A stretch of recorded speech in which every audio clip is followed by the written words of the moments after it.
Paula Jean Oberbroeckling lahir pada tanggal 25 Februari 1952 dari pasangan Carol Burks dan James Joseph Oberbroeckling di Cedar Rapids, Iowa. Ia memiliki satu saudara perempuan, Lynn Mary, dan tiga saudara laki-laki, Todd, Timothy, dan Christopher. Mereka semua tinggal bersama sejak kecil. Neneknya, Vera Oberbroeckling, dan Frank Zacher tinggal tidak terlalu jauh dari rumah mereka, sehingga mereka semua biasa menghabiskan waktu di rumah neneknya dan hubungan Paula dengan neneknya sangat akrab. Paula lulus dari Washington High School pada tahun 1970. Karena parasnya yang cantik dengan rambut pirangnya yang panjang dan mata berwarna biru, tidak sedikit lelaki yang meliriknya. Ia bahkan sudah beberapa kali menjalin hubungan di usianya yang masih remaja itu. Ia mengajar kelas untuk anak-anak yang kurang dalam perkembangannya dan bekerja di Yonkers Department Store di Lyndale Plaza. Agar dekat dengan tempat kerjanya, ia memutuskan untuk keluar rumah dan tinggal bersama temannya, Debbie Kellogg, di 10th Street, Cedar Rapids, Iowa, Linn County. Pada saat Paula berusia 18 tahun, ia menghilang pada Sabtu dini hari, 11 Juli 1970. Pada hari Jumat malam, tanggal 10 Juli 1970, Paula pergi berkencan dengan pacarnya, Lonnie Bell. Setelah itu, keduanya kembali bersama ke rumah hampir tengah malam dan tak lama kemudian mereka bertengkar, entah karena apa. Sesaat setelah pertengkaran selesai, Lonnie pun berpamitan untuk pulang. Tetapi, Paula ternyata melupakan sesuatu yang dia butuhkan untuk dibeli, sehingga ia harus keluar lagi. Karena waktu sudah menunjukkan pukul 1 dini hari, dia akhirnya meminjam kendaraan Debbie. Ketika keluar, ia mengenakan gaun bra biru muda. Itu adalah gaya yang sangat modis pada saat itu.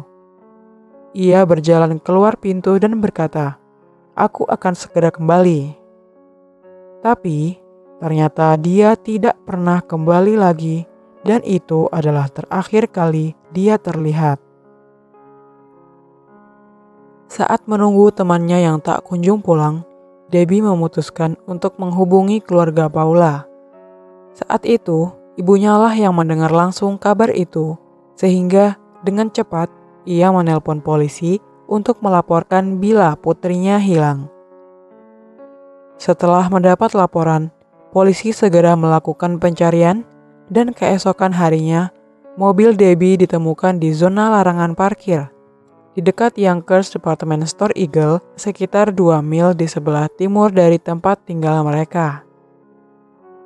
Nenek Paula, Vera Oberbroeckling, pergi dari pintu ke pintu dan bertanya pada penduduk di lingkungan dekat lokasi mobil tersebut ditemukan dengan perasaan campur aduk antara panik, khawatir, dan sedih. Sedangkan polisi melakukan pencarian ekstensif dan melibatkan media dalam upaya untuk menemukan Paula. Namun, meski begitu, Paula belum dapat ditemukan. Polisi Cedar Rapids mengatakan, bagaimanapun, mereka tidak memiliki bukti jika ada bahaya yang menimpanya.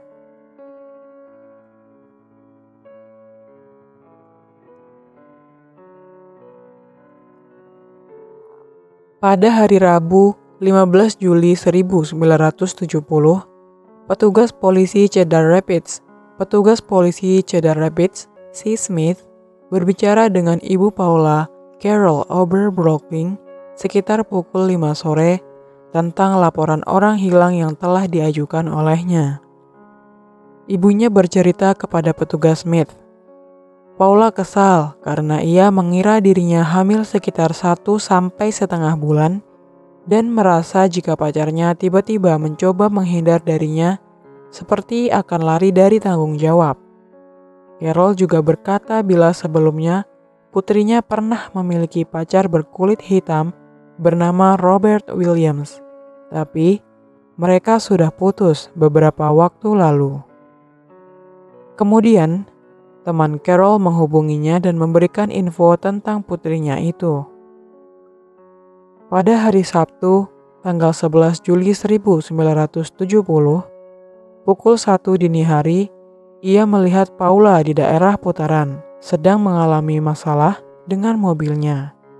Saat itu, Paula sendirian, tetapi kemudian ada seorang pria yang membantu menjalankan mobilnya. Carol menjelaskannya kepada Smith.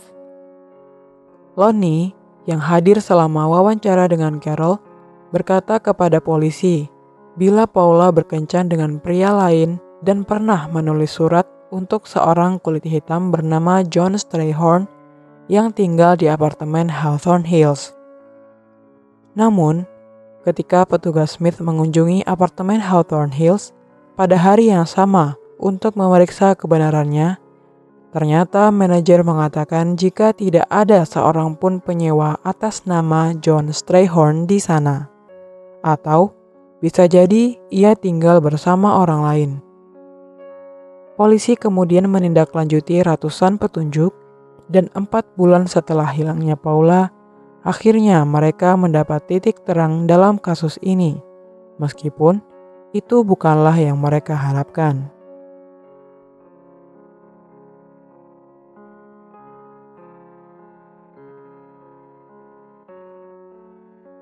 Tiga hari setelah Thanksgiving, pada hari Minggu 29 November 1970, George Jantila dari Store Eagle dan kedua putranya, Dale 14 tahun dan David 11 tahun, menemukan mayat saat mereka berjalan di sepanjang rel kereta api di Otis Road.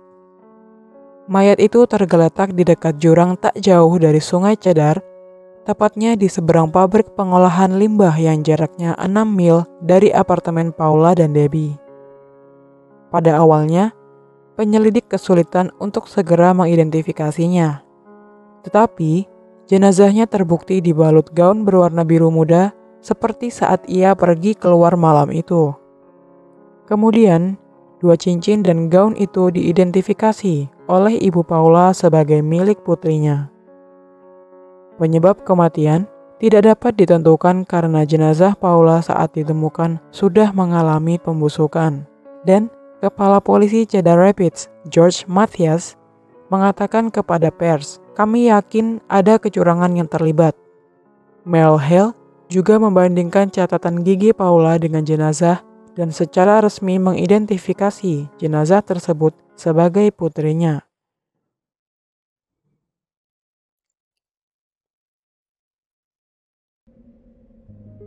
Pada hari Sabtu, 5 Desember, 15 anggota pos pramuka penjelajah Departemen Kepolisian Cedar Rapids menggeledah area tempat mayat ditemukan tetapi gagal menemukan barang pribadi milik Paula. Polisi menyatakan mayat itu ditemukan terbungkus di sekitar pin baja di tanah yang dulunya mungkin telah digunakan untuk kabel tiang listrik. Seandainya mayat itu tidak terbungkus di sekitar pin, bisa jadi ia hanyut ke jalan dan ditemukan lebih cepat. Jenazah remaja itu ditemukan hampir utuh. Pergelangan kakinya diikat dan pergelangan tangannya ditemukan terikat di belakang punggungnya. Dengan 2 jenis bahan lentur yang berbeda, 1 tali jemuran plastik dan 1 lagi berjenis kabel. Tulang panggulnya tetap utuh tanpa ada cedera sedikit pun. Dan para petugas tidak menemukan bukti visual yang mengindikasikan adanya cedera traumatis atau sisa-sisa janin di dalam rahimnya seperti yang dikatakan ibunya. Namun, karena kecurigaannya adalah kehamilan yang berusia 1-2 bulan, jadi bisa saja Paula meninggal karena aborsi yang gagal. Karena hasil otopsi juga menunjukkan bila Paula tidak dipukuli sampai mati ataupun ditabrak mobil. Entah bagaimana, dia pingsan dan ketika itu ia diikat ke pin dan dibiarkan mati. Atau Paula dipaksa duduk dan kemudian diikat di sekitar pin. Yang dapat kita tahu pasti adalah dia meninggal dengan kematian yang mengerikan.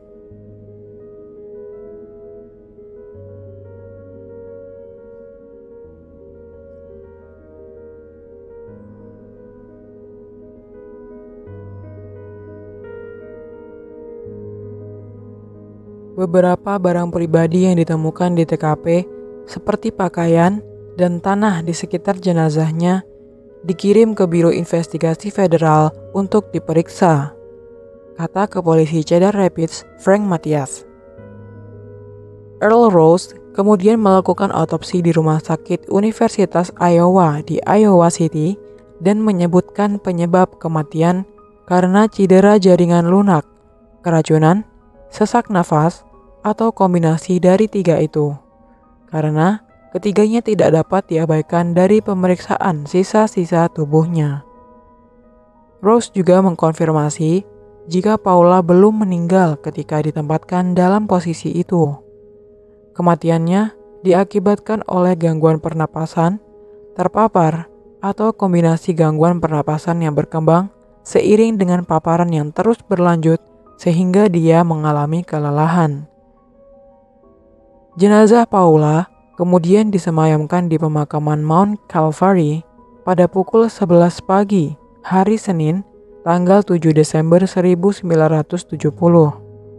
Meskipun ada sejumlah teori tentang kematiannya yang dapat membantu penyelidikan, tetapi hingga saat ini kasusnya tetap tidak terpecahkan. Pada tahun 1999, Susan Tyler Chehak, seorang teman Paula saat SMA, memperoleh perintah pengadilan dari hakim setempat untuk mengumpulkan materi What Happened to Paula. Ia diizinkan untuk mendapatkan salinan berkas penyelidikan polisi. Dia kemudian menghabiskan 15 tahun berikutnya untuk menyelidiki kasus tersebut dalam menemukan kebenaran dan keadilan bagi temannya. Pada tahun 2012, Susan menggunakan rekaman wawancara, dokumen resmi, artikel surat kabar, foto-foto, peta, garis waktu, dan rekaman film yang diarsipkan untuk mendirikan situs web tentang kasus Paula. Ia melakukan semua itu dengan harapan dapat menginspirasi investigasi independen terhadap kasus tersebut. Dia bahkan menulis buku tentang kasus ini. Dan sampai saat ini, kasus Paula masih belum terpecahkan. Keluarga dan teman dekat Paula percaya jika Paula telah dibunuh jika dilihat dari keadaan terakhir Paula. Sampai sekarang, mereka sangat berharap jika pembunuhnya dapat ditangkap.